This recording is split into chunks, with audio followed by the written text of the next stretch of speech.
A minister of state may make a statement of government policy, and the statement shall be limited to facts which are necessary to be made known to the House and not contain matters that are likely to provoke debate. The application has been made for the minister to make a statement. I want to know from the minister, is he coming under Order 91? If he is coming under Order 91 to make the statement, are you aware of the content of the statement, and has he shared the statement with at least the leadership of the House? You can't just come and spring a surprise on us. The rules are applicable to you. You are supposed to make the statement available. You make the statement with the indulgence of the House. So you can't keep it under your armpit. Come and spring a surprise. Yes, you've assured us that you are going to make a statement pursuant to a matter that occurred on Friday, but you can't keep it to yourself. Honorable Minority Leader, you have rightly quoted Order 91. That is so. Look at Order 91 and tell the House which of the provisions allow the policy statement to be shared with the leadership. Mr. Speaker, with respect, Mr. Speaker, with respect, this approach where you come up with, read, and tell us, please. You will read it.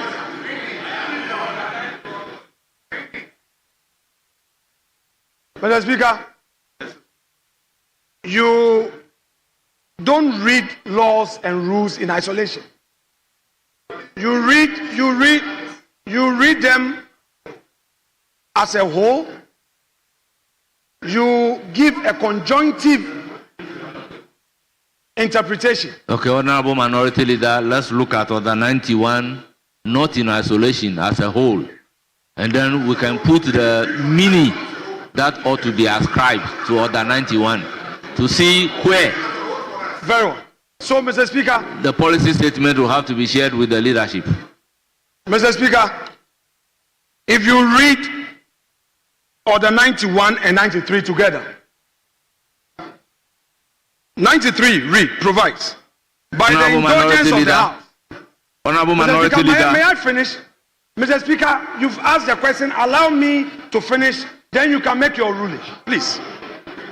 By the indulgence of the House and the leave of Speaker, a member may explain a matter of personal nature or make a statement on a matter of urgent public importance at the time appointed for statement under Order 67. Mr. Speaker, the spirit behind this provision under 93(1) can be applied mutatis mutandis to 91 too. Mr. Speaker, and that is why I am inviting this House. That is why I am inviting this House to give it a purposive meaning. You can't just say that, Mr. Speaker, because that provision does not expressly say that you should make a disclosure. Mr. Speaker, disclosure is part of any serious democracy. Disclosure is part of any serious democracy. To the extent that, Mr. Speaker, to the extent that 91(2)(b) is saying that the statement should not contain matters that are likely to provoke debate, implies that the statement must be known to you to make a determination. Mr. Speaker, if as it is, the minister makes a statement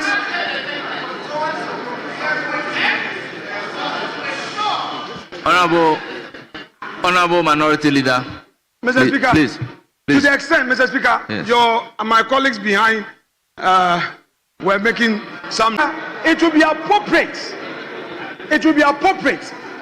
for him to make that statement available to you, and at least available to leadership, if not to the entire House, for us to peruse. Mr. Speaker, are we saying that because the order does not provide for certain admissibility clause, you are not supposed to see it? This provision is subject to admissibility by the Speaker. That Honourable members, is why 91 2B says that it should not provoke the debate. Honourable Mr. Minority Speaker, Leader. The statement is subject to the admissibility Honourable Minority discretion Leader. of the Speaker. Honourable Minority Leader, I think the answer to the issue you are raising is no, no, no. That has never been the practice. Now, if you look at Order 91, Order 91 is on statement by the Speaker and Minister. Then Order 92 is on ceremonial speech. Then Order 93 is on statement by member. Therefore, you cannot read Order 93, a statement by a member, to justify an argument for a statement being made by a minister. We've also been in this house for some time. The practice is not that if a minister is coming to make a statement, the content of the statement must be shared. No. But the standing order is guiding the minister as to the content of the statement he's coming to deliver, that the statement should not provoke debate. So it is very novel for you to say that the statement must be shared.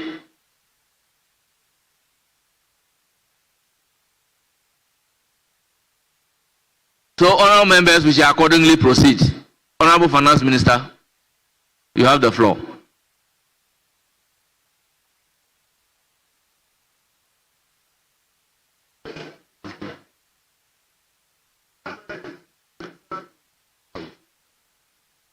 Right, Honourable Speaker, I'm grateful for the opportunity to brief the House on the payment of statutory funds.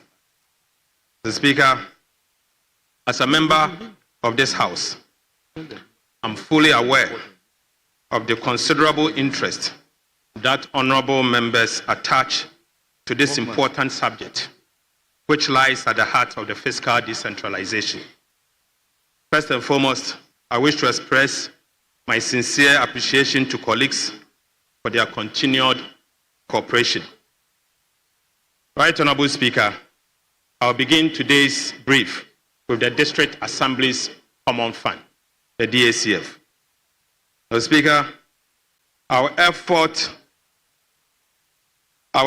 is driven by President Mahama's unwavering commitment to decentralization development, as articulated in Chapter 20 of the 1992 Constitution. It is well established that metropolitan, municipal, and district assemblies have gone through severe financial strain over the past 8 years due to the unfortunate re-centralization of district assemblies' common fund. Mr. Speaker, it is evident that decisions taken in recent years have regrettably undermined the capacity of MMDAs to respond effectively to the pressing needs of our people at the local level. Right, Honourable Speaker, in the past 8 years, a paltry 40% to 50% of transfers to the common fund were disbursed directly to the district assemblies, thereby denying MMDAs the ability to spur local economic development. Mr. Speaker, the government under President John Mahama is resolute in its determination to reverse this trend. We are committed to adequately resource MMDAs and ensure that effective and accountable utilization of these resources are maintained at all times. In line with our promise to revitalize the local economy, President Mahama's administration has prioritized improving financial strength of the district assemblies. I wish to commend members of this House for endorsing, as part of the 2025 budget, government proposal to ensure that a minimum of 80% of allocated district assembly common fund resources are transferred directly to MMDAs. Mr. Speaker, without a doubt, this measure will empower assemblies to drive economic growth at the local level and deepen the process of decentralization. Right, Honourable Speaker, through this policy initiative, government is guaranteeing that approximately 6.1 billion Ghana cedis of the 7.57 billion Ghana cedis earmarked for the year 2025 will be disbursed directly to local assemblies to spur local economic activities at the district level. Mr. Speaker, in view of that, every district assembly will receive a minimum of 25 million Ghana cedis this year. A minimum of 25 million Ghana cedis this year. Mr. Speaker, our resource extends beyond mere release of funds. We have taken decisive steps to ensure that these resources are utilized in line with government economic objectives. Mr. Speaker, as I say, a minimum of 25 million Ghana cedis will go to every district assembly, a minimum. Mr. Speaker, Section 126(3) of the Local Government Act 2016, Act 936, mandates government to determine the categories of expenditure within the approved development budget of district assemblies that must be funded through the District Assembly Common Fund. In compliance with this, the Cabinet of President Mahama has approved guidelines to ensure the prudent and accountable utilization of these funds. The guidelines as approved by Cabinet are as follows. Mr. Speaker, 25% of the amount transferred to the district assemblies is to be utilized for the design and construction of a model market in each district assembly. Mr. Speaker, 10% of the amount is earmarked for the construction of health facilities where a minimum of 2 CHIPS compounds are supposed to be constructed at rural assemblies. Mr. Speaker, again, 10% of the amount is earmarked for the construction of educational facilities, including 1 KG block, 1 primary school block, and 1 junior high school block. Right, Honorable Speaker, another 10% of the amount is earmarked for the provision of potable water in each assembly, of which a minimum of 10 boreholes are supposed to be constructed in rural assemblies. Mr. Speaker, again, we have earmarked 10% of the amount that will be sent directly to the assemblies for the provision of school furniture. Mr. Speaker, in order for the assemblies not to use this amount for the purposes of the administration and monitoring and evaluation, government has capped the allocation for the running of the assembly to be at 5%. 5%. And Speaker, finally, recognizing the need to complete abandoned legacy projects, including the numerous uncompleted structures left behind by the Middle Belt Development Authority, Coastal Development Authority, and the Northern Development Authority, we have also allocated an amount, 20% of the amount to be used to fix the mess that were created by these authorities. Right, Honorable Speaker, we are steadfast in our resolve to ensure strict adherence to the utilization guidelines governing funds allocated to the assemblies. Mr. Speaker, as at yesterday, we have transferred the sum of 987 million. Mr. Speaker, as at yesterday, the district assemblies has received, and we have the District Assembly Common Fund has received, and we have transferred the sum of 965,965,073 Ghana cedis from the consolidated fund to the District Assembly's Common Fund, being the first quarter amount due the District Assembly Common Fund for the year 2025. Mr. Speaker, the administrator of the District Assembly's Common Fund is required to ensure that 80% of this amount is transferred directly to the assemblies without fail, and expenditure returns submitted to the Ministry of Finance before subsequent releases will be made. So, Speaker, I repeat, the administrator of the District Assembly's Common Fund is required to ensure that 80% of this amount is transferred directly to the district assemblies without fail, and expenditure returns submitted to the Ministry of Finance before any subsequent release will be made. Mr. Speaker, honorable members are also encouraged to monitor the utilization of this amount sent to their respective assemblies in line with the approved guidelines by the Cabinet of President John Dramani Mahama. Mr. Speaker, I'm pleased to report that under the leadership of President Mahama and the NDC, for the first time in several months, transfer to all statutory funds have been made promptly and in full. Mr. Speaker, we have not just made them, but also in full. Notably, all transfers due the National Health Insurance Fund for the period covering January, February, March have been paid in full. Mr. Speaker, a total amount of 2,3,469,607 Ghana cedis has been disbursed to the National Health Insurance Fund, and they have received the funds.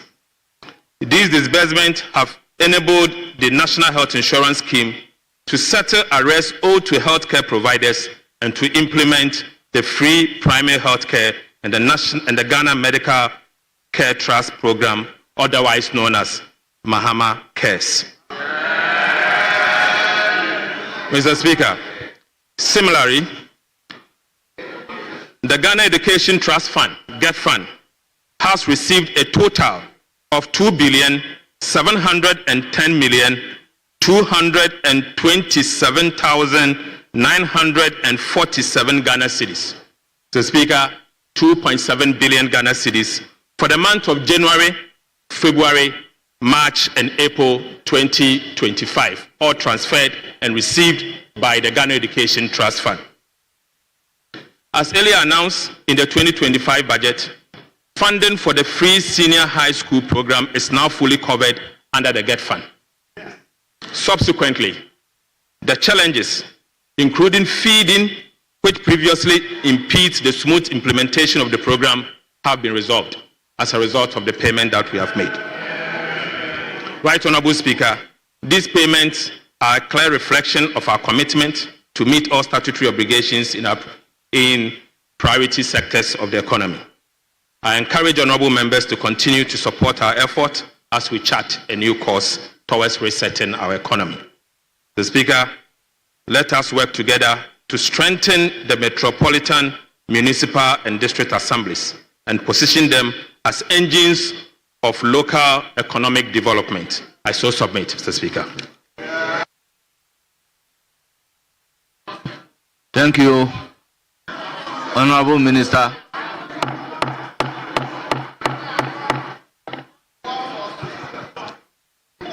Honourable members, I will then open the floor to take comment subject to Order 91, 4 and 5. Honourable members, the comment must be within the ambit of Standing Order 91, 4 and 5.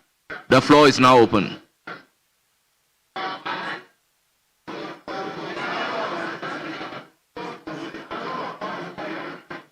Yes, Honorable Majority Chief Whip. Speaker, we have agreed that we'll take 3-3, including leadership. Very well. Including leadership. Very well. Thank you. Yeah, very well. Honorable Member, you have the floor.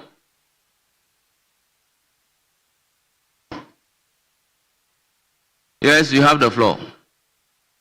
Yes, thank you, Mr. Speaker. Mr. Speaker, thank you for giving me the opportunity to make a few comments to the statement by the Minister of Finance. I listened to the Minister carefully. He tried to make very important and valid comment with regard to the releases of statutory fund. Mr. Speaker, we are in June. This is the second quarter of the year. And normally we would have expected that these releases will come within expected period so that the assemblies will have funds to run the assembly. I hear my colleagues saying that it is not normal. It is not normal. So if he's releasing, well, you are the holder of the purse, you pass there. So if you think this is normal to you, it's up to you. But I'm saying that it is not normal. We need to encourage the government that such releases will come timely. The fact that it happened previously, that is the problem that I have in this country, Mr. Speaker. The fact that releases are delayed doesn't mean that it's a normal thing that we should continue. Mr. Speaker, so I want to encourage the finance minister. Sometimes when they say it has been released, it's just a mere letter that they write that it has been released.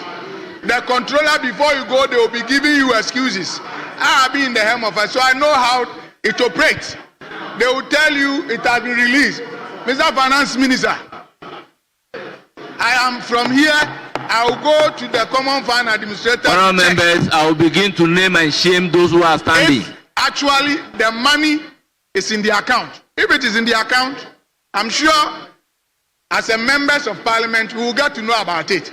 So next time, I'm just encouraging you that next time, Mr. Finance Minister, let it be released on time. Don't wait till the second quarter before you make such releases. Let it come. We need the money. The assemblies need the money. We need to continue some outstanding projects. So I want to encourage you. Make sure you let the money come on time. But Mr. Speaker, you know, I think it is something that is refreshing that finally the government has made releases of such an amount to the assembly. We as the members of parliament, our role is an oversight. We will make sure we monitor the utilization of this fund at our assemblies and make sure that the guideline that the government have set for the assemblies, they follow strictly and make sure that the people at the various constituency benefit from it. I thank you, Mr. Speaker. Thank you, Honourable Kennedy Nyako. Yes, Honourable Member, you have the floor. Thank you very much, Right Honourable Speaker, for the opportunity to contribute to the statement made by the Finance Minister this afternoon. Mr. Speaker. Honourable Kennedy Nyako, we just listened to you, so please resume your seat and listen to others. We've just listened to you. Resume your seat and listen to others. Mr. Speaker, let me first commend the Finance Minister for the briefing or the statement he has made to this House with an intention to strengthen the revenue stream of the district assemblies to develop their various districts and metropolis. However, I want us to put on record that this is not the first time previous government and past government have allocated revenue for the development of this country. The minister talked about uncapping of funds to the district assemblies. Past government had also decided to cap revenue to enable it achieve its own set targets and objectives as a country. And so it's all about the nature in which government decides to run its economy and what its priorities are. We cannot say, as the minister indicated, he said that the revenue available to the district assemblies are going to support the health infrastructure of district assemblies, support education, as well as water and so on and so forth. We are all in this country where a government took a bold decision to construct 111 health facilities in this country, all centered across the various districts. I'm sure one is in your district. all set towards bringing health infrastructure development across the district. the money that is made available today, 10% to health facilities, the minister is talking about creating at least 2 CHIPS compound. 2 CHIPS compound cannot be compared to the building of a fully fledged district hospital as we saw brought up in this government, in the past government. I was expecting the minister to tell this house as well how much money he's making available to complete the health facilities that are in various stages of completion. Mr. Speaker. Honorable member. Mr. Honorable Speaker. member, is Yes. the statement not on statutory funds? I agree, but I'm making a point based on the statement. It's all about the statutory payments and what is being used for. Mr. Speaker, I'm also here to declare that this funding, as the minister said, is supposed to be run by the assemblies, which we, members of parliament, are also part of. And we also are supposed to play oversight responsibilities in terms of the utilization of these funds. I want the Honorable Minister of Finance to send similar indication to the MCEs and the DCEs that this money is for the development of the assemblies, with the members of parliament having oversight responsibility against those funding. Because many a times it is made to believe as if the funding that is going to the assemblies is for political expediency.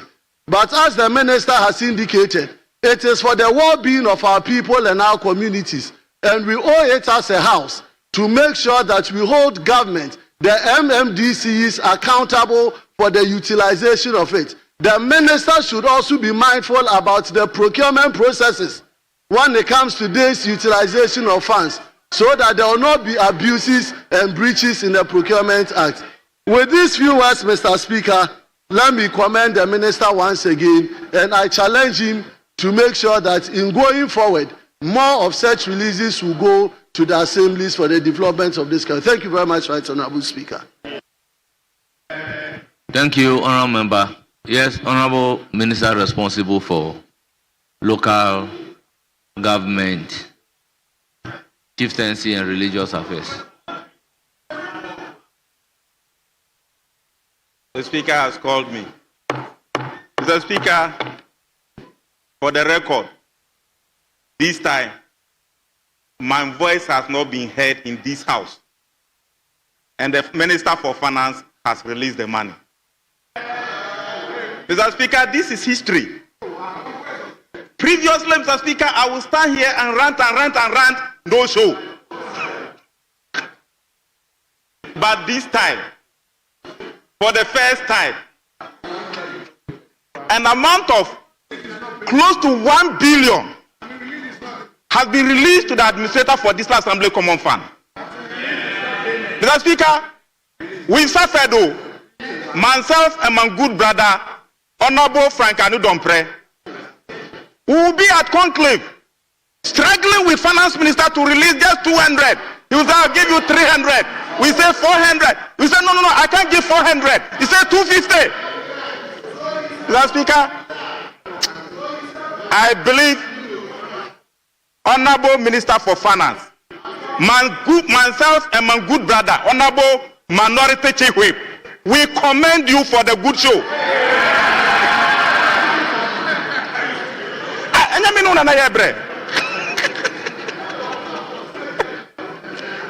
Mr. Speaker, secondly, let's call a spade spade. And he who clams well deserves a push. I've heard my respected colleague saying that we are in the second quarter. Yes, the second quarter has not ended for it to be released. The law says 1 month after the quarter. First quarter has ended, and that money has been released. We are in June, first week in June. So you cannot be demanding for second quarter release. Clearly, Mr. Speaker, the Minister for Finance has done what is needful. But Mr. Speaker, secondly, it is not only Common Fund that has been released. Common Fund 1 billion, Get Fund 2 billion, Health Insurance 2 billion. Mr. Speaker, tell me, in your 12, 13 years stay in this house, have you seen this before? It has never happened. Mr. Speaker, we are going back to the pre-2017,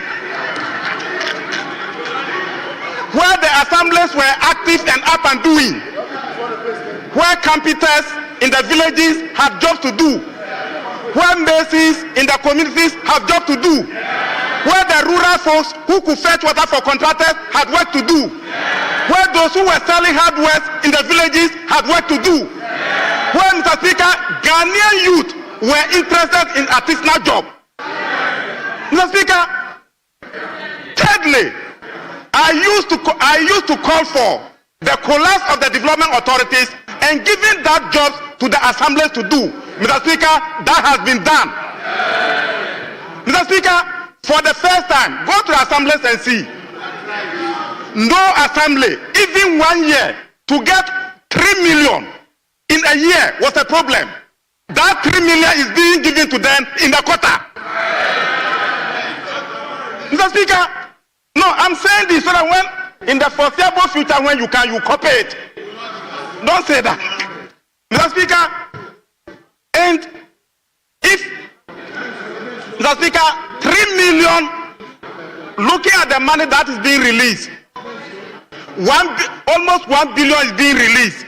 80% is going directly to the assemblies. And each assembly, we have 261 assemblies. 80% of almost 1 billion is 784 million. Divided by 261, every assembly will get no less than 3 million Ghana cedis in this quarter. Tell me, since when did this happen before? But Mr. Speaker, it's good you are bringing this to the attention of the House, so that my colleagues will put their eagle eye on how those monies are going to be utilized. But Mr. Speaker, one good thing that the President has directed that be done from the cabinet is that no job or no project from the previous administration is going to be abandoned. So 20%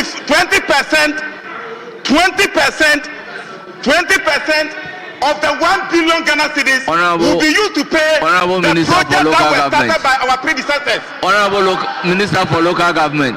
Honorable Minister, continue to make your statement, but make sure you operate within the ambit of Standing Order 91, 4 and 5.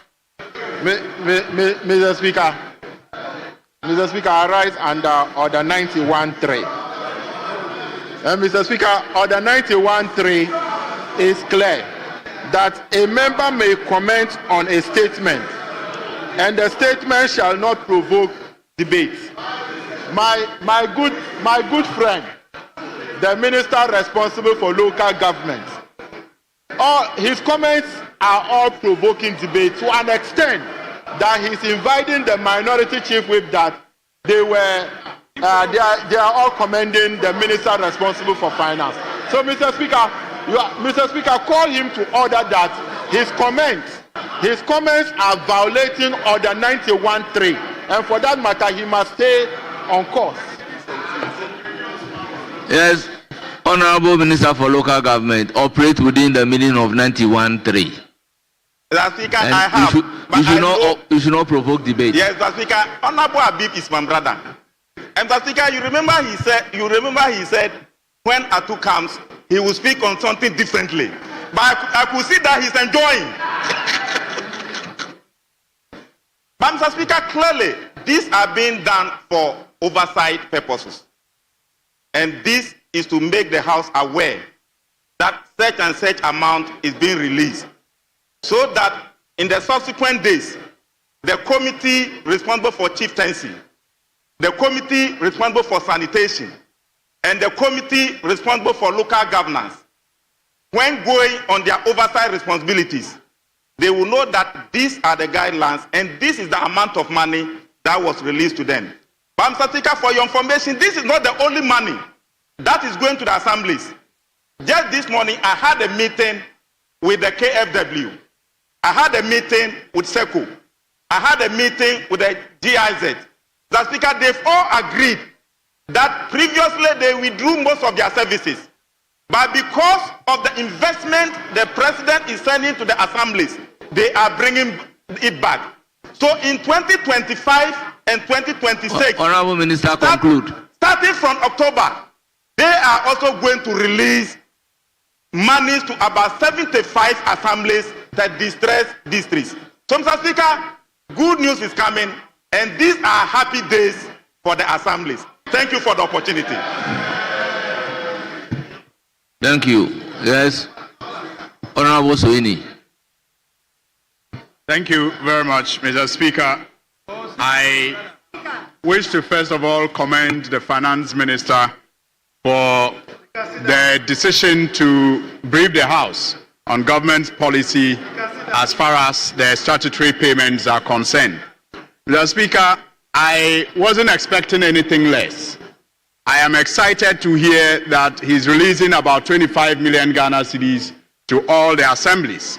And Mr. Speaker, this took my mind back to the promise of 1 million one constituency. And I'm just wondering how much that will be if you were to break it down into 1 million one constituency. 25 million cedis at the local level is a lot. And it's going to actually contribute to the expansion of water provision and also, other utilities in the local at the local level.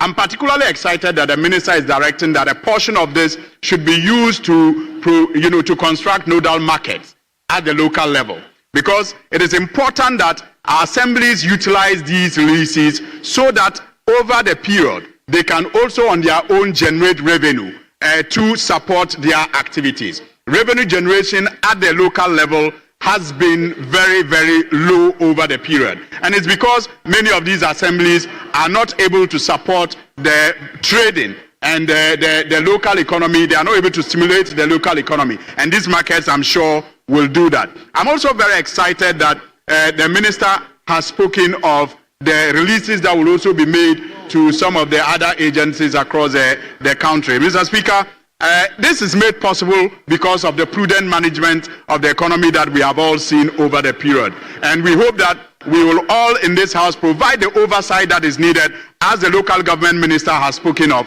And with that oversight, these releases will be properly utilized, and our people at the end of the day will be the beneficiaries. And that will help sustain the growth that we are seeing in the economy today. So, Mr. Speaker, I once again want to commend the Finance Minister for briefing the House on these policies, and it is my conviction and my hope that the various assemblies will utilize these monies to the benefit of our people. Thank you very much. Yes, my minority leadership. The indication was I should take 3-3, including leadership. Majority chief whip. Majority chief, is that not the sense of the House? Mr. Speaker, that was the case. So we agreed on 3-3, inclusive of leadership.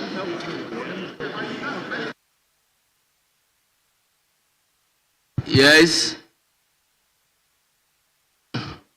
Speaker, thank you for the...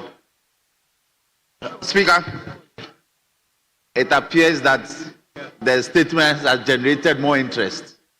So leadership is praying you to vary the earlier submission to add one more, so make it 4. Having regard to the toll business of the day, Yes. well, I'm at your mercy. Yes. Mr. Speaker, I believe that an additional one won't hurt the House. So 4-4, inclusive of leadership. Very well. Then, Honorable Wanyimedu Entry, you have the floor. Thank you, Mr. Speaker.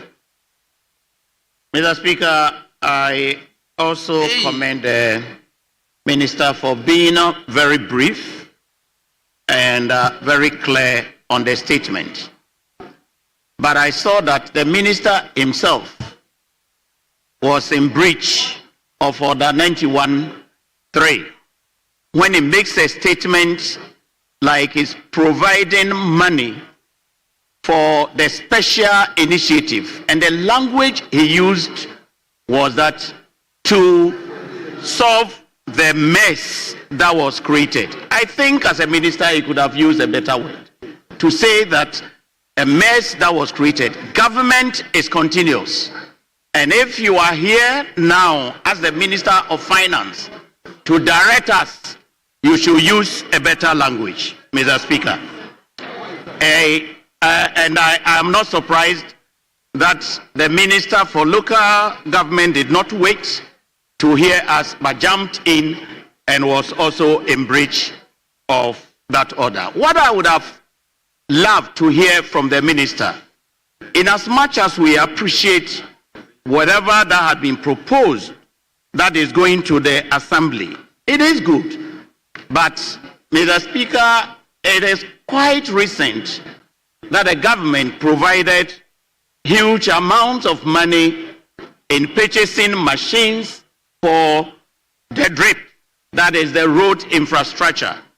I was expecting that, given the details, he would direct at least some monies to be given or to be allocated for fuel, in order that if you go to the assemblies now, most of these drip machines are packed. I was told when I asked that they wanted to do an inspection and take stock, and I was wondering what kind of stuff they were going to take when we know that we have about 6 or 7 or 8 machines in a district assembly.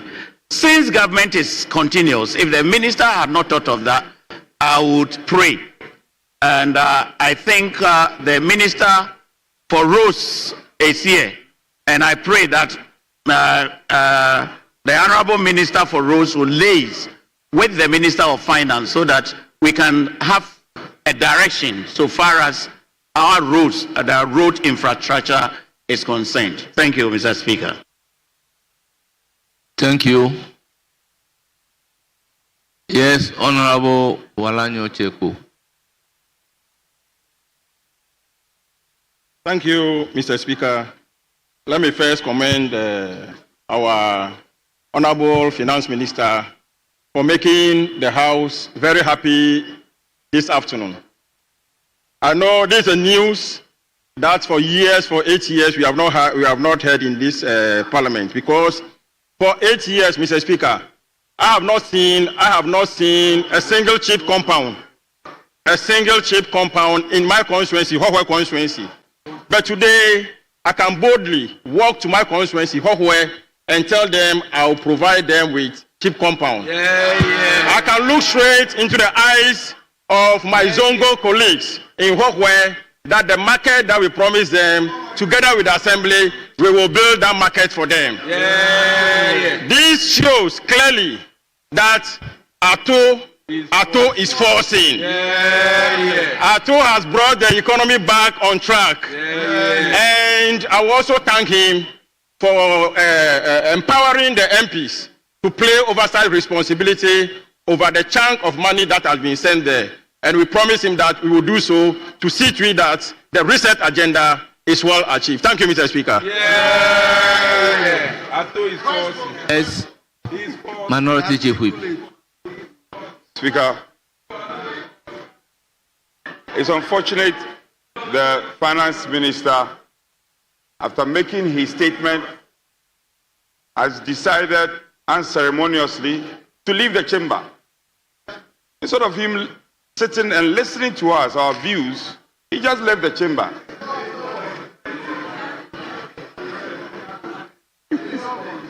Well, I'm reliably told he's coming back. We hope he will come back and listen. Honour member, the Hansard will capture you. Speaker, first of all, let nobody be deceived that the finance minister so moto walk into this chamber and deliver this statement. No, let me correct it. We started this advocacy at the business committee. We started advocating for the finance minister to be here and brief us or update the House on payment of statutory funds. Then on Friday, last week Friday, when the majority leader presented the business statement, I got up, the Hansard obeyed me out, and raised the matter again. And that is what compelled him to be here. So you should be commending the minority. All of you were quiet, you couldn't even complain. And you didn't want to criticize your own government, you were quiet. We caused the finance minister to come to this house. So that's a statement of fact. And let nobody be deceived. Majority leader, sit down and let's talk. Majority leader, let us talk. You can have the whole day. So don't be deceived. The minister says he's presenting guidelines. The minister says he's presenting guidelines by which the statutory funds, I don't know if he was limiting himself to common funds, should be disbursed. Is the minister seeking to take away the authority of this August House? We have passed the common fund formula. This House. By what authority would the minister say that he's giving guidelines? The guidelines are all subsumed here. The guidelines, the minister is coming, he should come, my good friend, come and sit down and listen. The guidelines for the usage of the common fund are all here. For the avoidance of doubt, and the template is not different, it's the same template that was used. Of course, I commend you when you say that you are going to ensure that 80% goes to the assembly. That one, you have done well. It's work in progress. But you have not done too well. It is just a beginning. So, National Youth Program, National Employment Support, National Disaster Support, construction, renovation of MMDAs and other buildings, reserve fund, blah, blah, blah, blah, blah. Honourable member, which document are you reading? I'm reading the 2025 District Assembly Common Fund Formula. Was passed by this House. Very well. So essentially, I'm saying that you have not done anything new. You have not done anything new. You are applauding the finance minister. I have not done anything new. And Speaker, I am questioning the authority with which our good friend, the exchequer, will come to this House and say that Cabinet has approved guidelines. Cabinet cannot approve any guideline that is different from the formula approved by this August House. So he's compelled to go by the provision of this formula. That's a statement of fact. Let me proceed further. Local government minister, sit down. Sit down and listen to me. Honorable Minority Chief Whip, I've also been in this House for a very long time. After the disbursement of the District Assembly's Common Fund, in line with the formula approved by this House, when the money is disbursed to the district assemblies, there is always a guideline to the district assemblies, and copies of those guidelines have been given to respective members of the assembly. Is that not the practice? Speaker, that is not right. That is not right. Let's not set a bad precedent. Let's stick to the formula approved by this House. Then we will be making your progress. word should be we should not follow a bad precedent. Speaker, not citing a bad kindly precedent. allow me to proceed? So these guidelines are alien to this House, and he knows. We are proceeding further. I look at the contents of the formula, and you have allocated a paltry sum of 8 million for the administration of the drip equipment. 8 million, the entire country.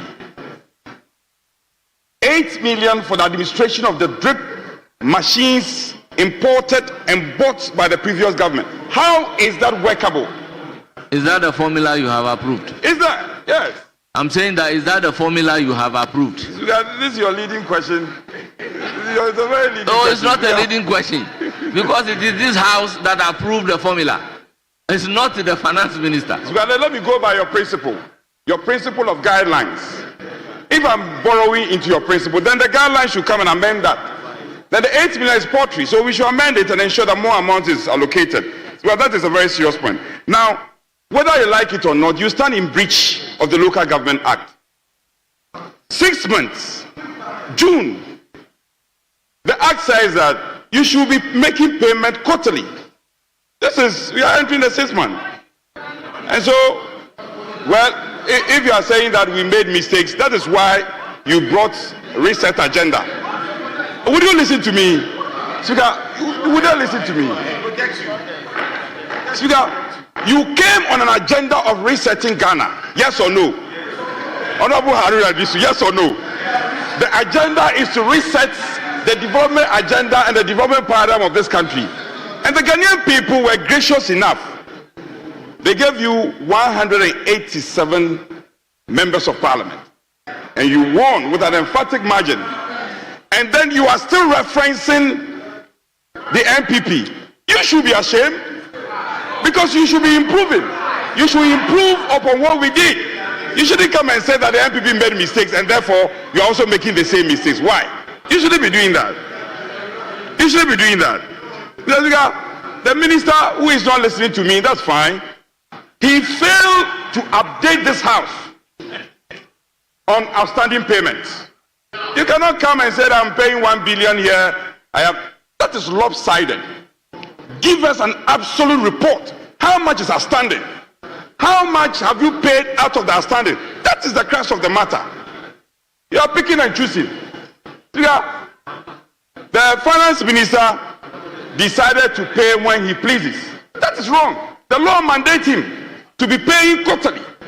You are paying first week in June, and you are saying we should praise you, we should clap for you, we should be clapping for you.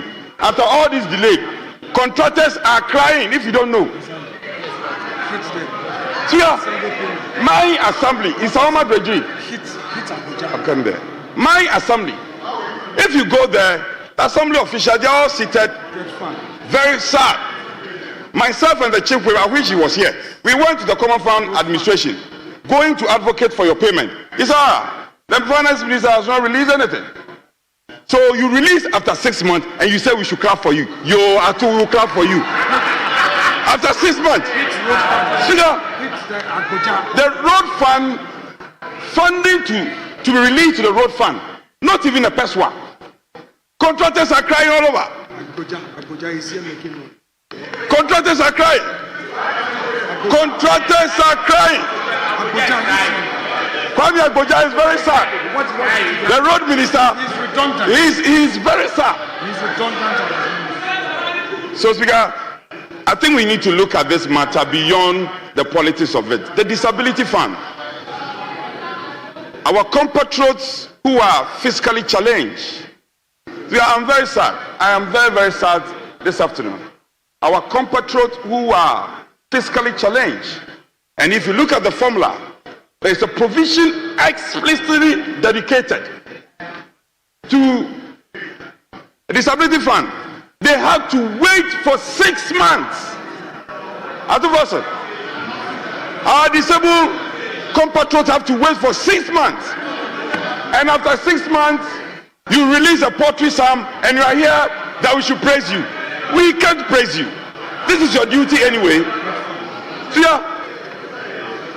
Get fund is outstanding. So, Honorable Minority, Get fund payment is Minority outstanding. Chief Whip, under Standing Order 91(6), I'm entitled to give direction after the statement. It's not debate.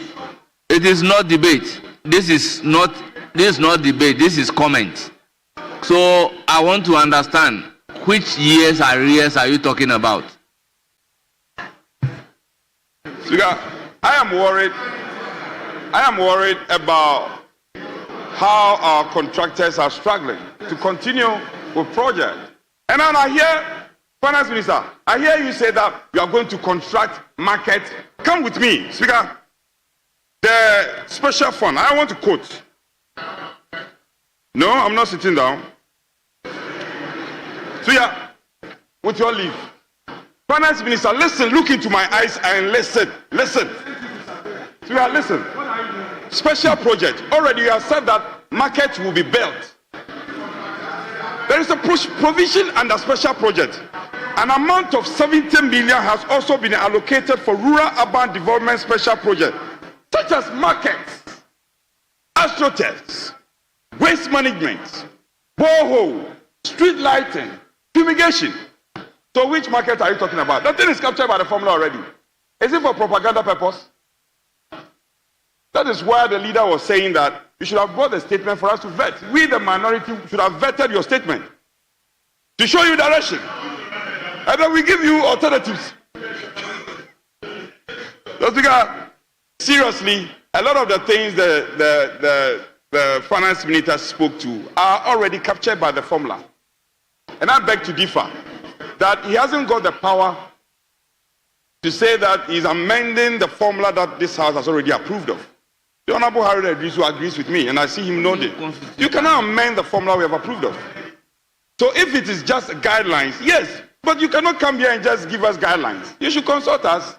Leader, that has been the practice. Now, in conclusion, I want to emphasize that when we pass the appropriation bill 2025 into an act, then we approve the overarching amount that is supposed to go to the assemblies. So you're not doing us any grace. Finance Minister, you're not doing anything wondrous for the House to applaud you. You are paying what you are supposed to pay anyway.